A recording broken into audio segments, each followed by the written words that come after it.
So what is the fear of putting the name of William Ruto as the complainant? This is a very, and you can see, I don't know how it has been drafted, but if there was a name to be tarnished here, the person who is looking like ungrateful and not quite a friend would be William Ruto. So I'm urging the court to read the charge carefully and reject it, because it doesn't, something is not adding up in this charge sheet.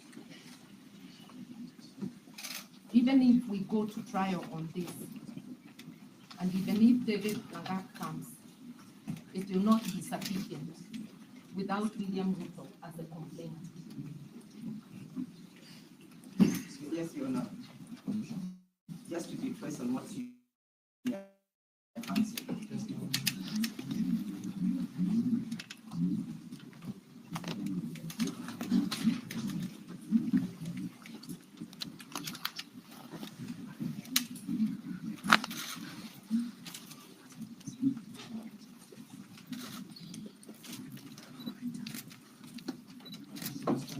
Just to be precise on what the senior counsel submitted on, there is no doubt that the particulars of a charge sheet must be able to inform the accused person what he or she is pleading to. And that the particulars of an offense as drafted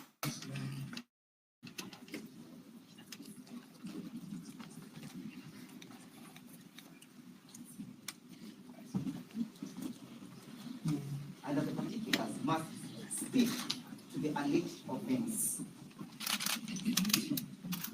They must clearly square out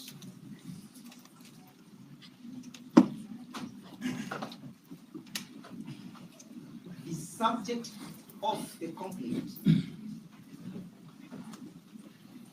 to which our client has been brought to you to plead is one Mr. William Ruto.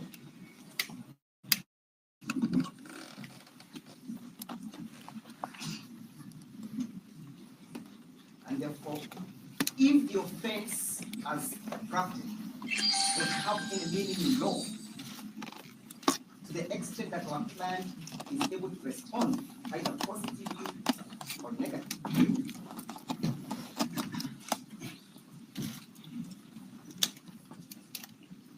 the particulars must relate to the subject. To that extent, Your Honor, this charge sheet is effective. It is not worth the paper it's written on.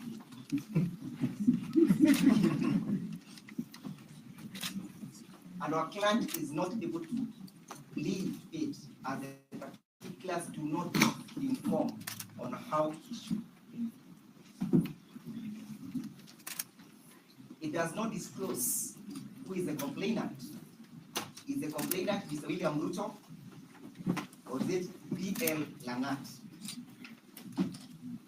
And this is so important, Your Honor, and fundamentally important and prophetic, in the sense that we shall be requiring the statements of the complainant at the trial or at the fullness of time. So if a charge sheet is jumbled up as it is, Your Honor, it's only causing embarrassment to our client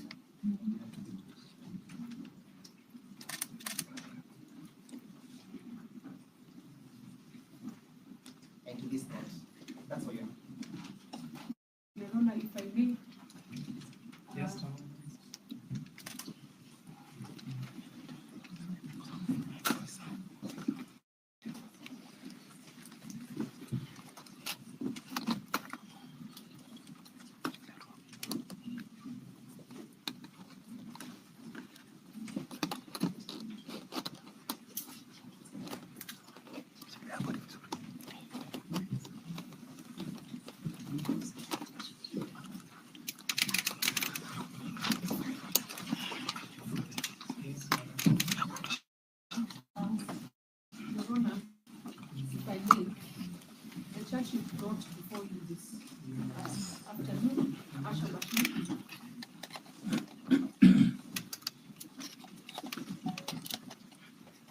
So that we don't take a lot of time on Yes, this. I'm only raising one Just issue. request that we don't repeat what we are. Yes, yes. I'm only raising one issue, that the alleged complainant here is also not a witness. I'm wondering how the two police officers will be the witnesses in this matter.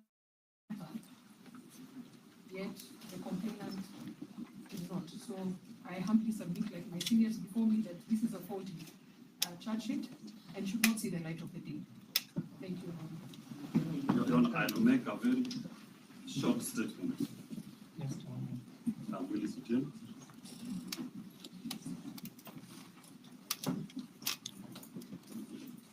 An accused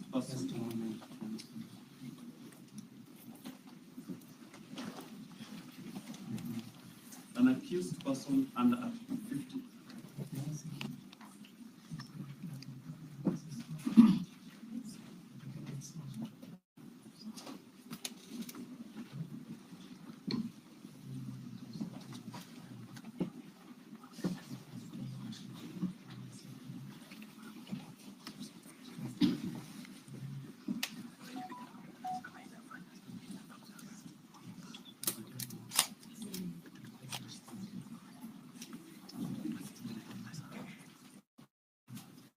Yes, Mr. Chair. Under Article 50 of the Constitution, an accused person has a right to be informed in sufficient detail of the charges proposed against him. Sufficient detail. What is presented as a charge sheet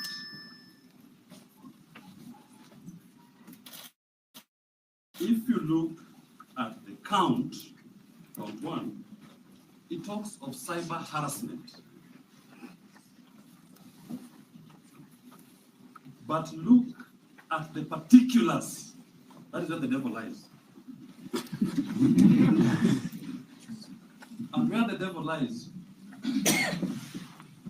it sets out a purported ex post, but proceeds to show you where he's sleeping.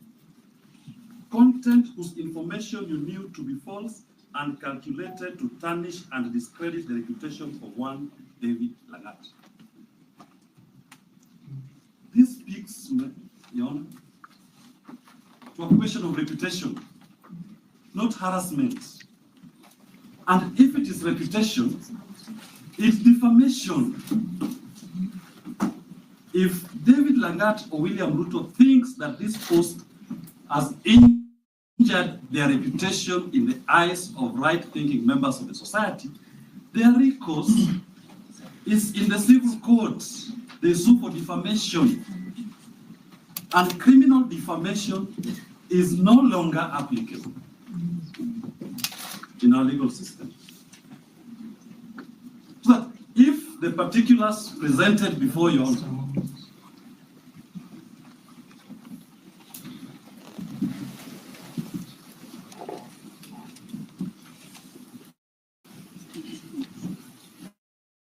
Mr. Ochieng, yes. we don't know whether there could be reporting this one with blood pressure. So you need just to check on your voice so that we can And become like the bottom. I know sometimes I sting like a bee. Let me try to be the bottom of my video. I'm not a jet. So, Your Honor, that's all I do. The particulars disclosed in the charge sheet speak to defamation, which is a civil wrong. The count in the charge sheet speaks to cyber harassment. There's disconnects in between. So will Mr. Morara be required to respond to the count of cyber harassment or the particulars of defamation? That charge sheet, Your Honor, should not be registered at this particular point. And the state can advise the complainant that in relation to reputation, the Chief Magistrate's Court Milimani exists, civil division. You can go there. In relation to cyber harassment, the complainant should come with better particulars, not these ones. So having dissected those two, the particulars of the charge and the count on the charge sheet, Your Honor should exercise your discretion and refuse to register this charge as presented before you, and direct that Mr. Morara to this set free forthwith, unless otherwise lawfully detained. So this is prejudicial at the outset. That's all. Very kind commission. Just a moment.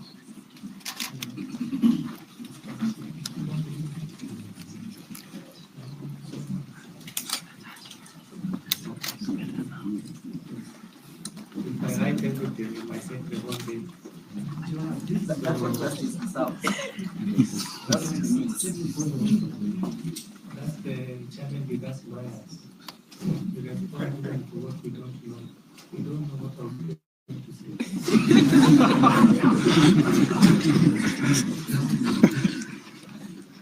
So I'll be writing manually because we have not set up the gadgets. We didn't know this case of this nature is coming today. So now just for your information, because now the gadgets have been set up, I will now not be writing. But please, when you speak, say your name at the beginning and use a microphone. So we'll have them transcripted. You know, it's a very kind commission in Morara with Morara, and I wish to address the court's feelings. You know, I'll pick it up from where my learned senior Mr. left it, and urge us to go straight to Article 25 of the Constitution on rights that cannot be limited, Your Honor. One of the rights that cannot be limited, and while all other rights can be limited, is the right to fair trial. You know, that is under Article 25C of the Constitution. Very quickly, Your Honor, I will, with the ability, invite the court to read that together with the provisions of Article 52B, which my learned senior, where my learned senior left. 52B, Your Honor, is about the right of the accused person to be informed of the charge with sufficient detail to answer it. But, Your Honor, what has come out in the few minutes before, Your Honor, 50 Article 2B. Your Honor, it talks about what fair trial, all that is under Article 52, from 2A all through to 2, I believe, J. 52A all through to 50Q, Your Honor, is what constitutes fair trial.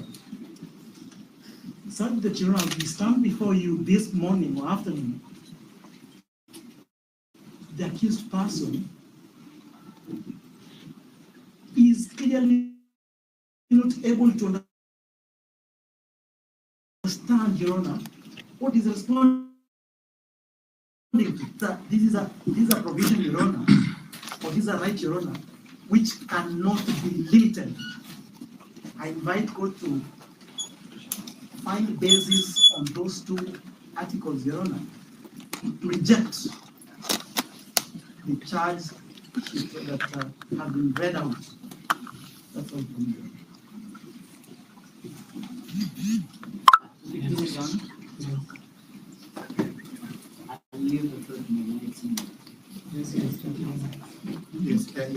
I just wanted to say one or two things.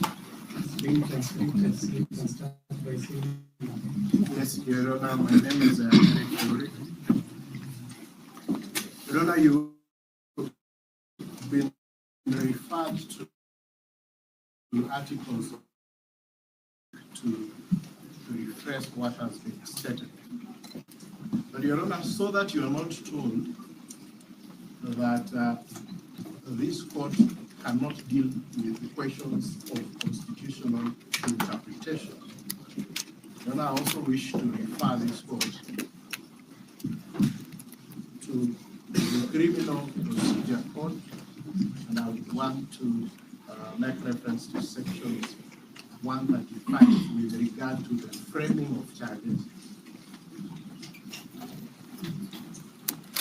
Section 135 with regards to the framing of charges. And Your Honor, it underpins the constitutional requirements that an accused person is entitled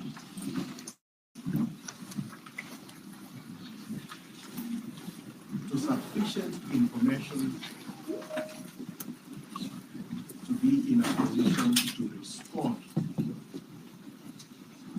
to the charges that are made against that person.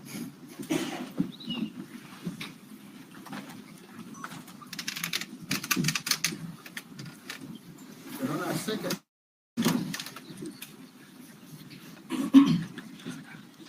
you have the jurisdiction and the discretion under section 89 of the CPC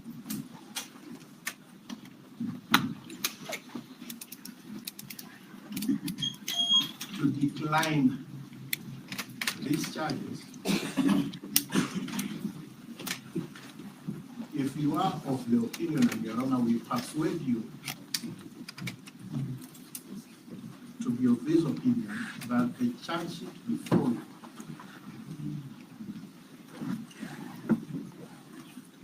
does not, insufficient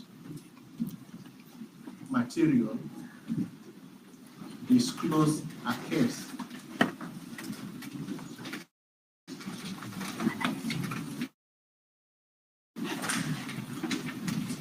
to enable the accused person to take a plea. Your Honor, I'll finally say it, and I think I have said this before. If we continue at this rate,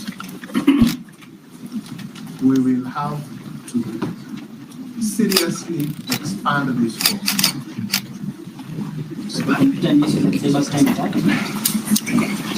However,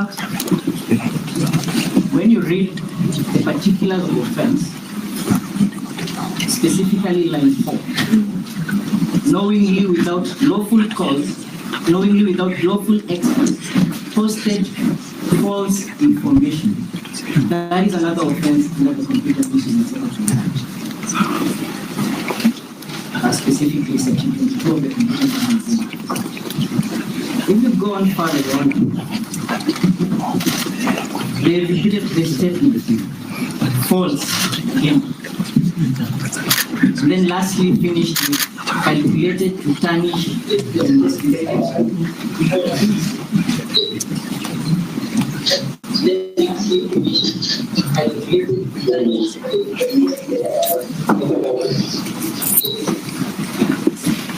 calculated to tarnish and discredit the reputation of one David Morara.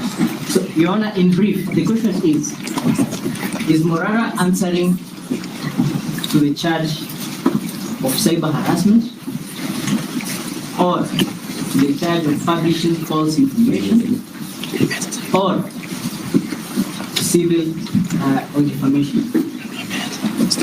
Your Honor, in brief, as I associated with my learned senior counsel Eric Fury stated, I was with Morara when he was being arrested. the police refused to grant me access.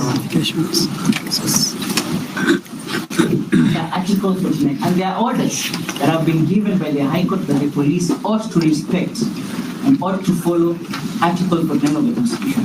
Some of those orders I personally obtained them from the High Court. Additionally, they did not disclose why they were arresting him or who they were. Some of them were masked.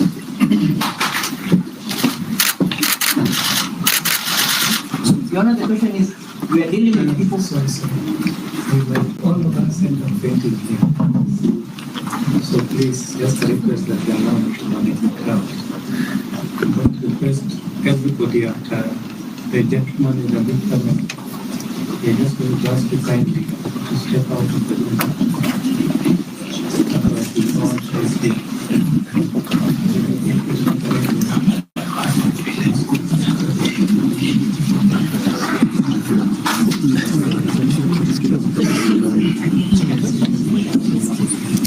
Please, you can listen from outside. We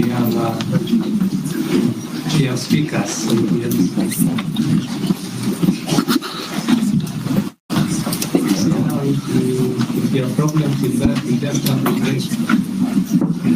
Because help comes first.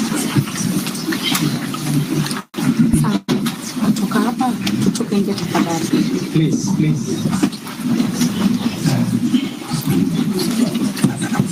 But I want to see you can't speak it.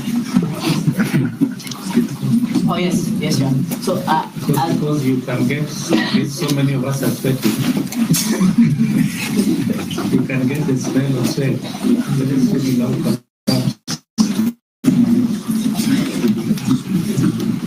yes, Your Honor, I'll be brief.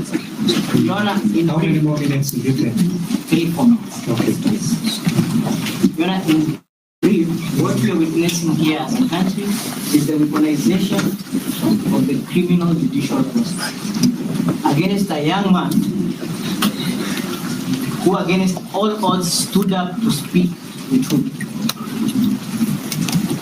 And the truth has hurt many people who are currently in power.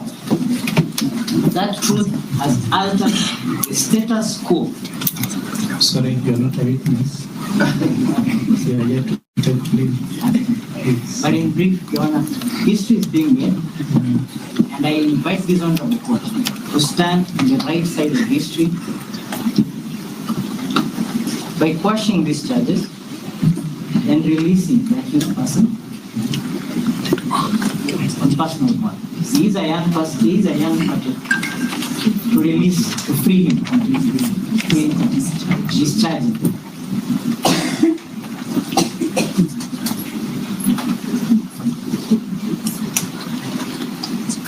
And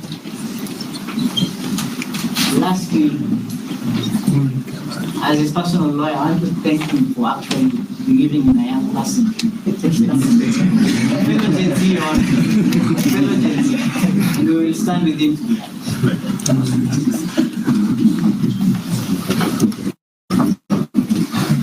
May the court afford exactly 1.5 minutes. My name is Chiel Bradley. It's a privilege to appear before you, Your Honor, in this matter. And just to add to what has been said, the constitutional justification for the cause of action we are requesting you to take. If you look at Article 24, it is a balancing act that the court must strike. And the court must look at the least restrictive alternative. In this case, Your Honor, there is an alternative for the complainant. That alternative is called the Defamation Act.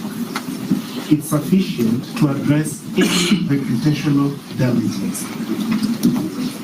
And so there will be justice for the complainant, whichever, if you make the decision we are requesting you to make. And the other one is in Article 23A. That article obligates this court to adopt Article 20 Subarticle 3A. You know, this court cannot interpret the Constitution. That jurisdiction belongs to the High Court. However, this court, as a constitutional organ, must apply the Constitution.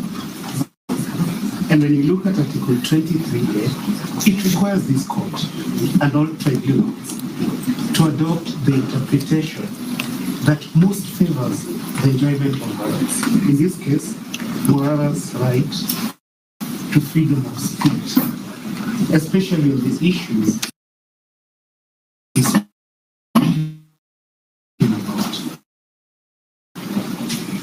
So, Your Honor, there's sufficient legal basis for you to find that this charge does not disclose a criminal case, and that the remedy or alternative remedy of defamation is sufficient.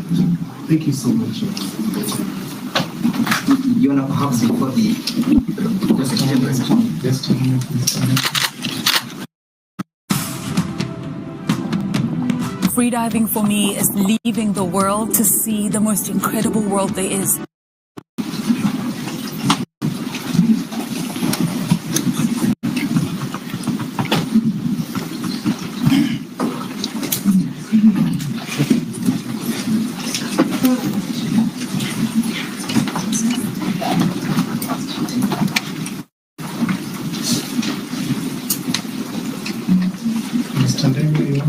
Only one about the charge sheet, because it will become relevant for them in the response. Only one.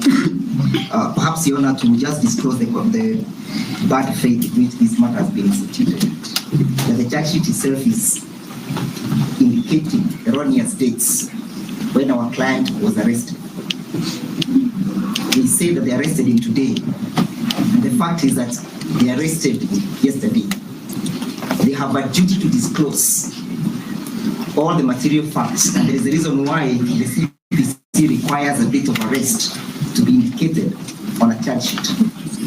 Eventually, Your Honor, when you seek to retire, kindly order the DCI office, and this is the DCI himself, to release 3 phones and 1 laptop belonging to our client, as it is charged him. Most obliged.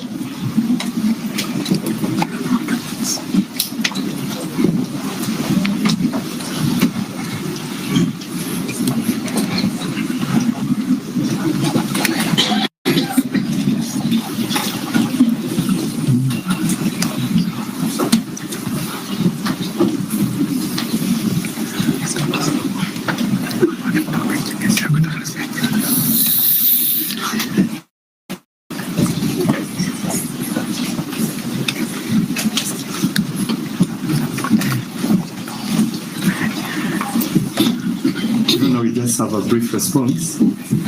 Maybe it will just start off it's the first time I'm seeing Mr. Ndegwanjiru very calm. It is unlike him. Your Honor, just in brief response, in terms of arrest, it's true the accused person was arrested yesterday and has been produced in court within the required time limit. Your name for the record? Undimu.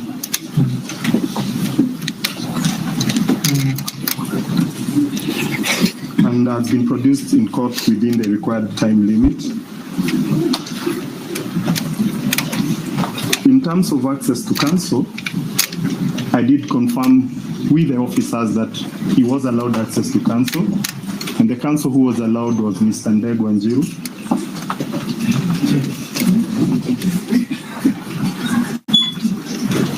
And in fact, Mr. Ndegwanjiru did appear at our office today morning.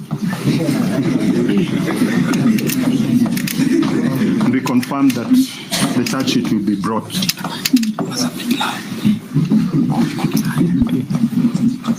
He was accompanied by 2 other counsels, though they declined my invitation.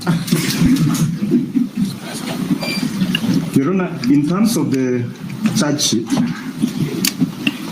the CPC is very clear that a charge sheet must contain 2 critical elements.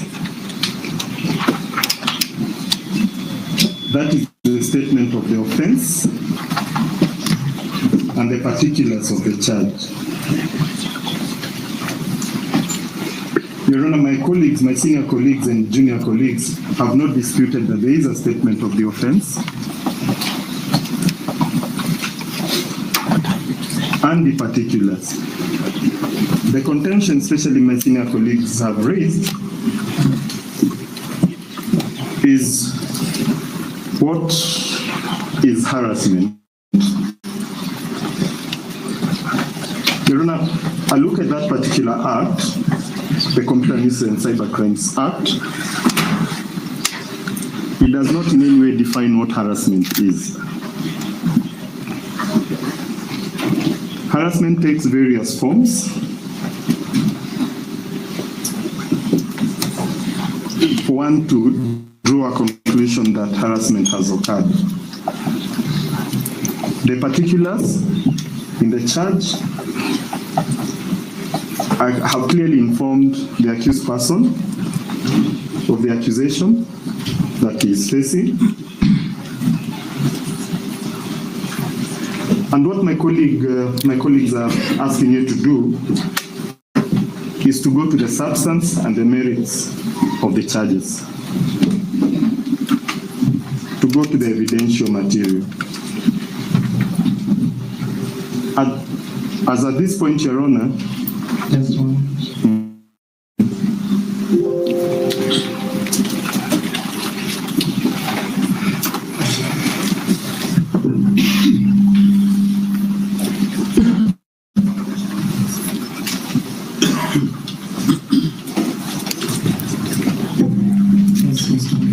as at this point, what court ought to consider that the particulars of the charge have sufficiently informed the accused person of the accusation against him, which in our humble view are sufficient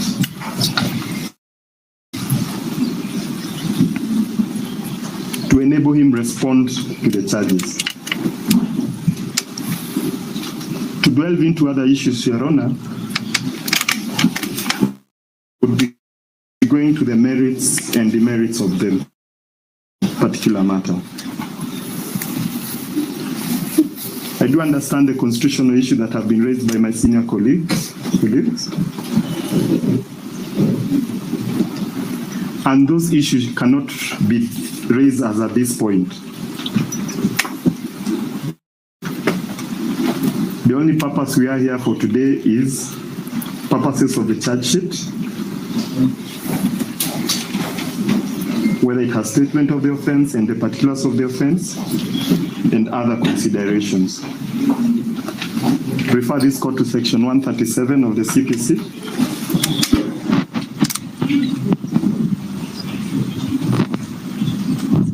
Your Honor, the last point that Mr. Ndegwa has raised on the issue of the 3 phones and 1 laptop, I undertake to follow up the issue with the investigating officer to find out if they are interested in the material or the same should be released to the accused person, and undertake to inform him before the closure of business today as to what the response of the investigating officer has been. Luckily, I have Mr. Ndegwa's number. And also Mr. Eric Teuri.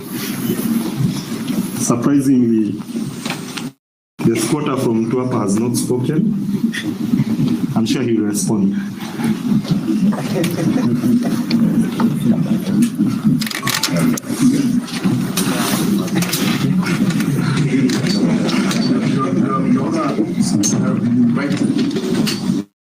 My colleague from the DPP, let the record reflect that my name is Morara, Law Society of Kenya Vice President.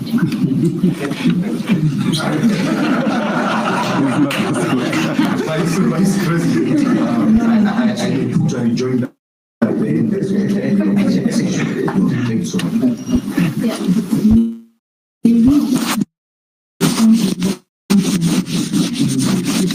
We only respond to the issue of the charge sheet. The other issue are more constrained, as at this point this court only ought to consider whether the statement of the offense meets the legal criteria and whether the particulars of the offense have contained sufficient details, and I've gone to the issue of the harassment. I think yes.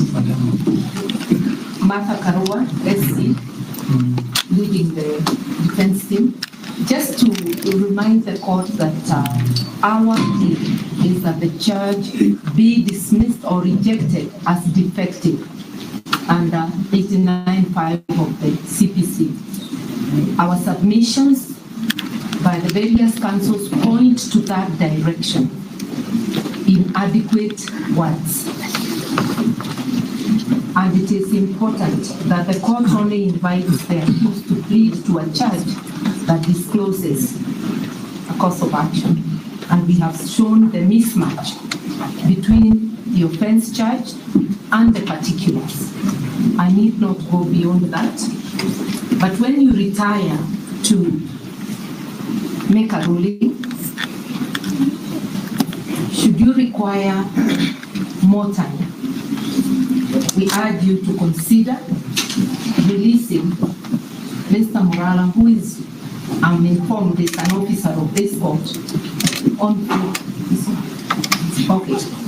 on a personal board. He is, I'm informed he's not an officer of the court, but he is a person who is well known, has a fixed abode in town, and he is not a flight risk. You may consider releasing him on a personal bond, because we must not encourage the behavior of the police of punishing people in advance of appearing before the court. By punishing, I mean detention, unnecessary detention. He is a person who can actually be released on free bond. And we are many, and we will make sure he appears.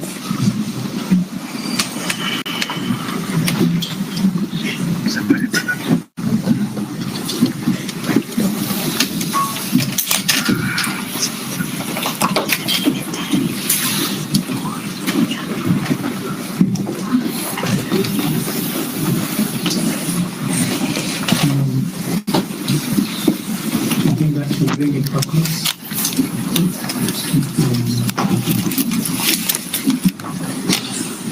So you want to name on this part?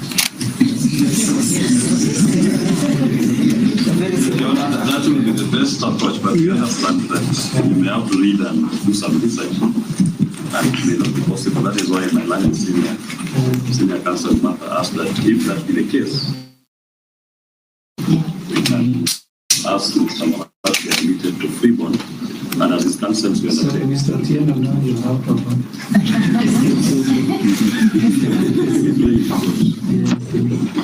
The environment is not conducive. I think I should release it now. Yes. The best way to do that is to preserve the ruling. We still come tomorrow.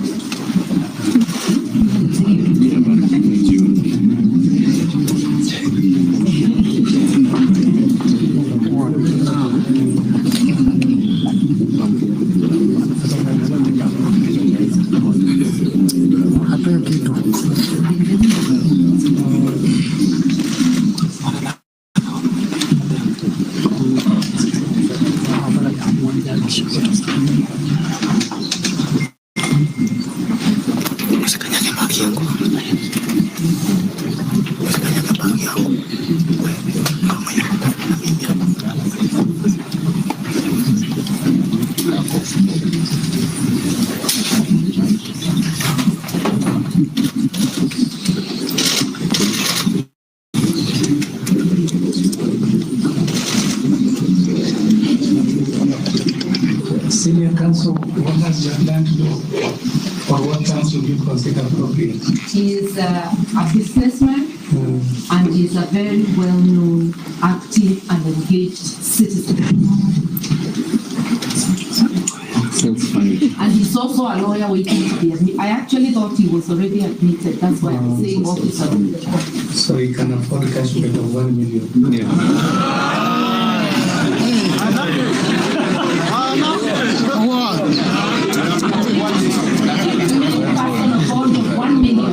That's in order. Otherwise, How much cash bail is he able to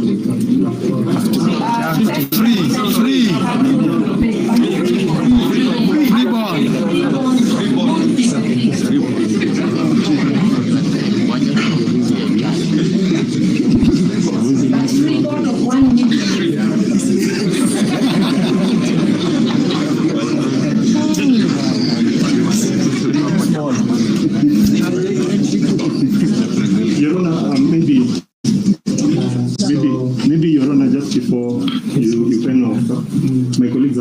conditions on the issue of bail. I just wanted to go on record that we are not objecting to bail.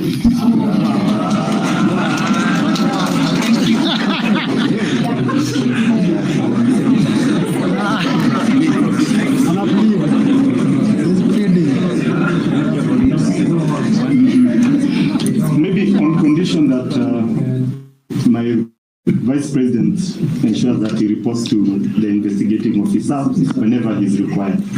So today's first, what has to speak tomorrow, you come on 3rd of October. Sorry, no, 3rd of October. You come tomorrow at 2. Yes. 2 p.m. tomorrow.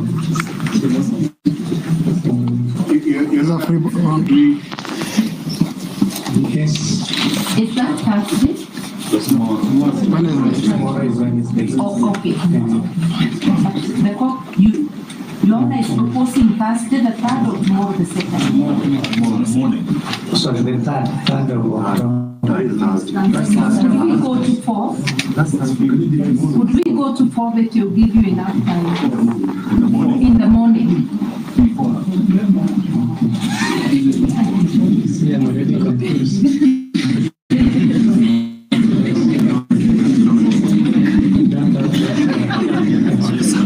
So, ruling on the application to be delivered on 4th of October this year at 2 p.m. Morning. I know I am saying to have a very long hearing at the moment. And the accused person being granted cash bail of Kenya shillings 50,000 with one other person to appear before the court on 4th of October this year. Why not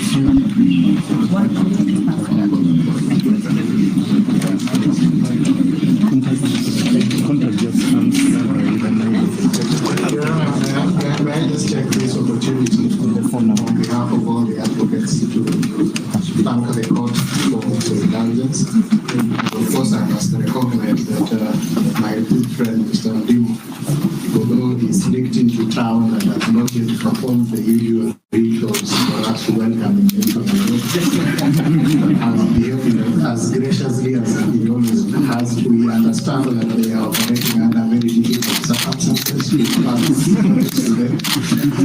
But, Your Honor, we want to just say thank you for the indulgence and we'll see you on Thursday. Thank you. We are still here, so if you feel like moving on, please do so peacefully.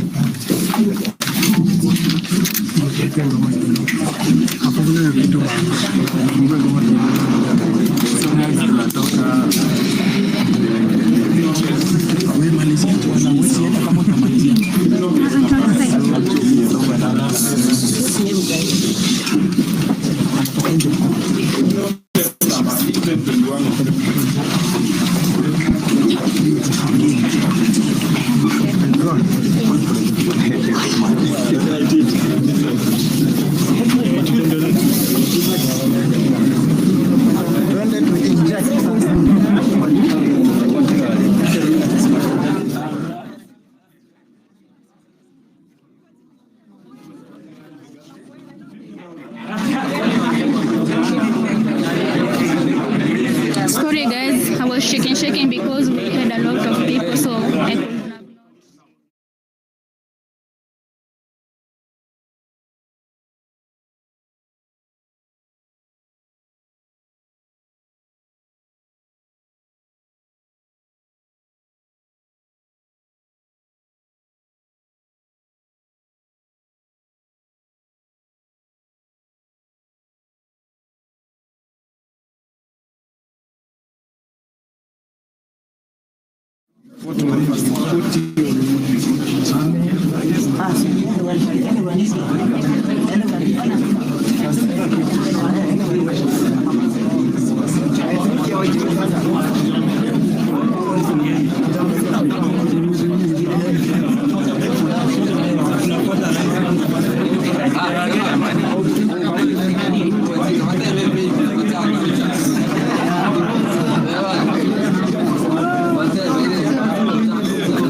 Kwake sasa.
Ongea, unasikika.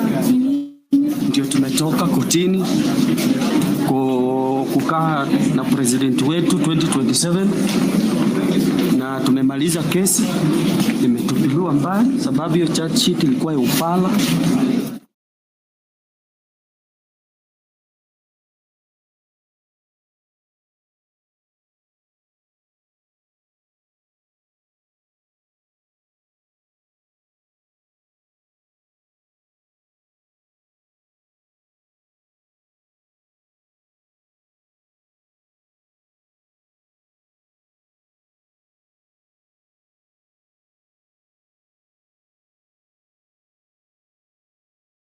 The bail right now, and Morara is going to be out. Then we will be back here on Thursday at 2 p.m. So stay put. Be there for any support that is needed. Let us work together to ensure that we fight impunity to the very end. Thank you. And we love you. We love you guys. Thank you. Thank you, sir. Thank you. Whenever you're given a charge sheet, look twice. Only one thing that I highlighted, the date. The date was wrong. They arrested him the day before today, and they are requesting the court to give them some time to go and write. We forgot we arrested him yesterday, so today was a wrong date indication, of which it was done by Mr. Amin himself. So the case has been thrown out. Hata hiyo 50,000 ya maji tu. Tumeona wakubwa wamekaa hapo sana. Isikuwe tu madharau, lakini it has been thrown out. So he will be here now. Is the one we are waiting for. Okay? But also, yes. But also for the comrades who have come to stand in solidarity with the Morara Kebaso, we for you. We stand with you. Viva! We stand for Morara because he is our choice. He speaks on behalf of many people and in this country, Kenya. We are going to sue this court. Yes. Because it has not observed. We tread with excellence. We stand tall while others crumble, confident in a broker who's as strong as you are. Trade with unmatched financial security. Excellence, born to trade. Going to sue this court as well because of not observing environmental hygiene. So let the guys remain vigilant. Remain vigilant. It is not over until it is over. We are on a mission. 2027 ama kesho kutwa. Biashara viva vijana viva. That's what we stand for. Nataka kushukuru majenzi na milino na Wakenya wote kwa kusimama imara.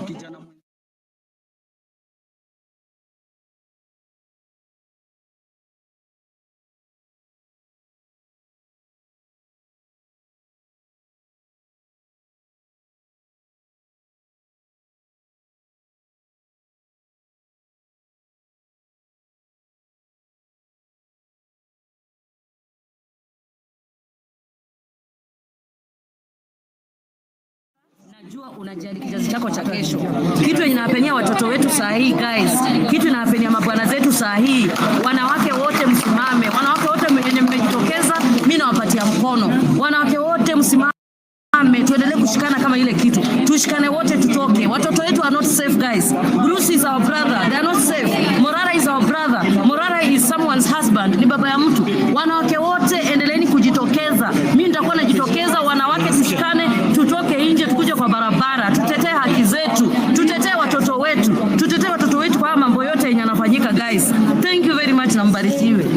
Asante sana. Ninaposimama hapa naongea kwa ajili ya Morara, nasema huyo ndio anatosha, na anatosha kuwa rais wa Kenya, anatosha kukalia hiyo kiti. Hata saa hii huyo rais aende mafichoni mahali anataka kupeleka watu. Wanaopeleka watu hawana hatia. Jameni, mnachukuliwa, mnapangiwa njama. Hii serikali si serikali, ni kikosi ya kutengeneza pesa. Jueni kuna Mungu, tafuteni Mungu, achaneni na pesa.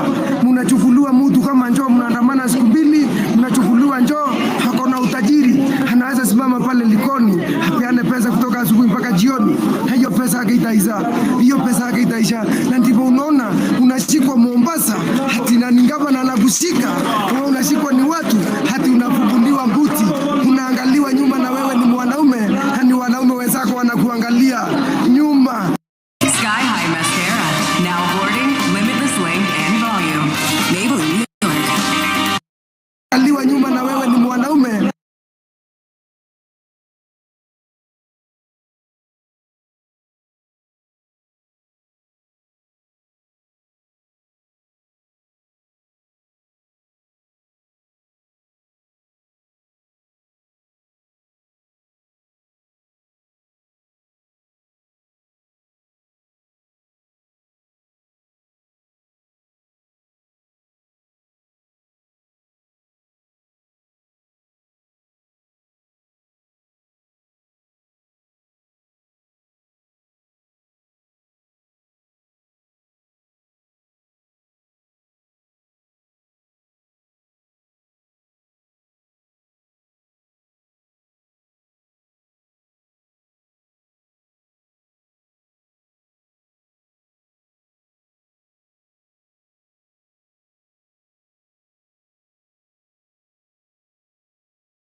Mareno, Solomka, present.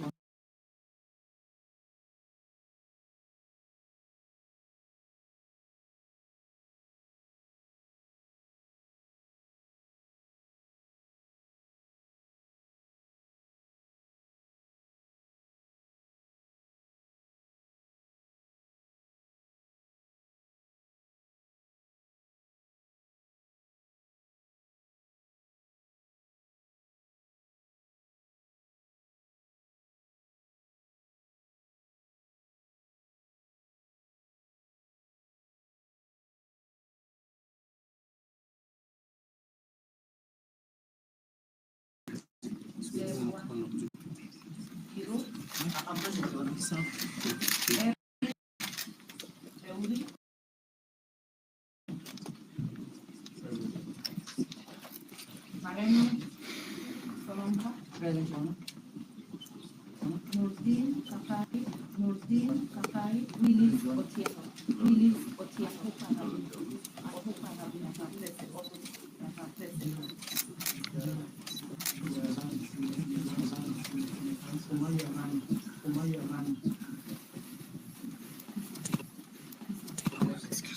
There are more. There is Bishop Edomo. Present, Your Honor. Getahi Quincy. Getahi is not present. Who else is present and I have not introduced? Yes, Oringe Waswa.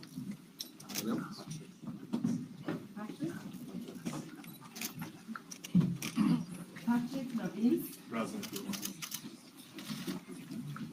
Michael Wanyama.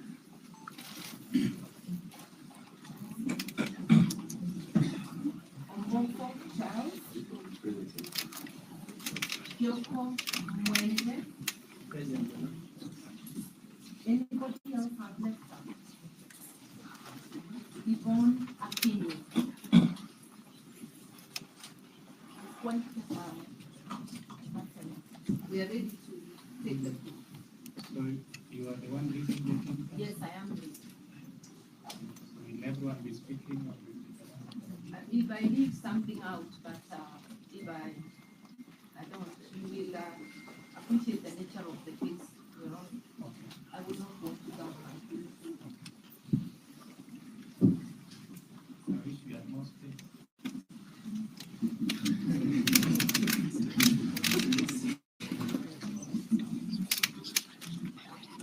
Habari yako? Unaitwa nani? maybe move a little so that he is properly visible. Thank you.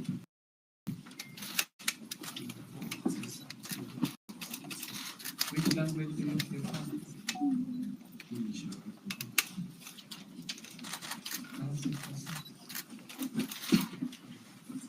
Your Honor, on behalf of the prosecution, since there's, together with my Undimu, together with my colleague Ms. Maika, Ms. Kerubo, Mr. Kirago, and Ms. Njoroge.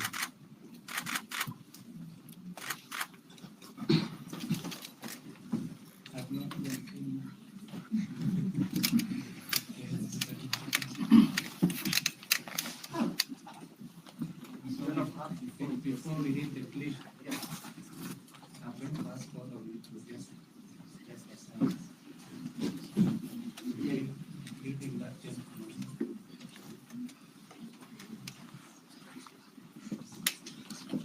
Please just step back so that the see with his face. Yes.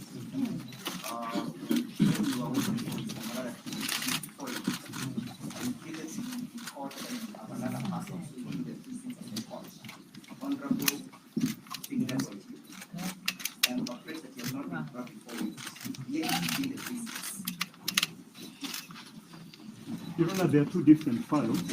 Once we are done with this, definitely will be produced. I don't know why I think they're in the same file. I'd indicated to him there are two different files.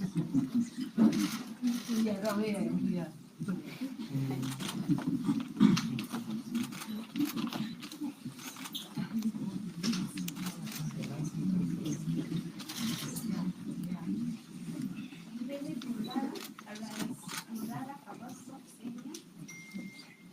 these are your charges. Your charge is cyber harassment, contrary to Section 37 of Computer Misuse and Cyber Crimes Act Number 5 of 2018. Again, on the 28th day of September 2024, at a low place within the Republic of Kenya, judicial dollars not before court while using X of account dumped at Morara, Kebaso Senior, you knowingly, without lawful excuse, posted false information to which I quote, William Ruto approached DL Langat and told him he desperately needs more money for campaign. DL Langat used his property as security and took big loans to help his friend. Right now, DL Langat is being auctioned by banks, and the person who is buying the property is William Ruto. To make it worse, William Ruto has used his powers to undervalue the property to buy them at a cheaper price. That is the kind of a person we are dealing with. He has no friend. Contact whose information you knew to be false and calculated to punish and discredit the reputation of one David Langat. Is it so not? Before he pleads, it looks like there's a mismatch in the charge sheet, and that it may not be worthy of pleading to it. So we'll be asking him to reject it under 89. If you look at the charge sheet and the particulars, if at all any name was to be punished, probably it would be that of William Ruto, if the particulars were not true. should not be the name of David Langat. So what is the fear of putting the name of William Ruto as the complainant?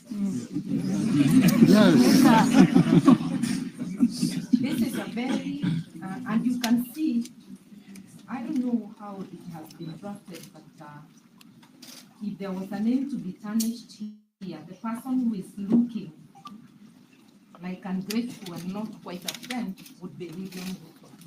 So I'm urging the court to read the charge carefully and reject it, because it doesn't, something is not adding up. Daktari, kabla sijakuja kwako katibu, kuna mmoja hapa ameuliza swali. Even if we go to trial on this, and even if David Langat comes, it will not be sufficient without William Ruto as a complainant. Yes, Your Honor. Just to be precise on what you answered.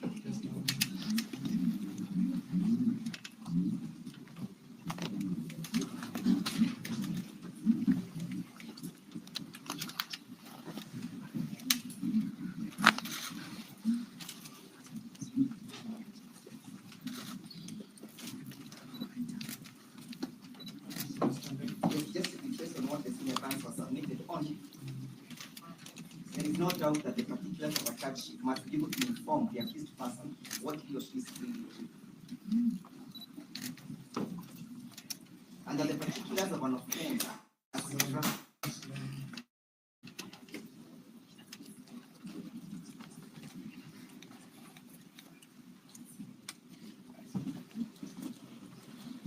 and that the particulars must speak to the alleged offense. They must clearly square out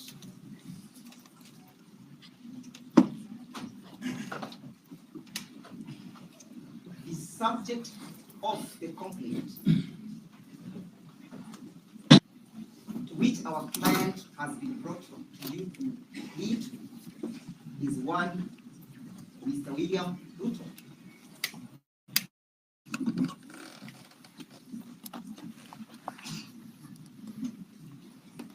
And therefore, if the offense as drafted does have any meaning, as ODM, we did not any. that our client is able to respond either positively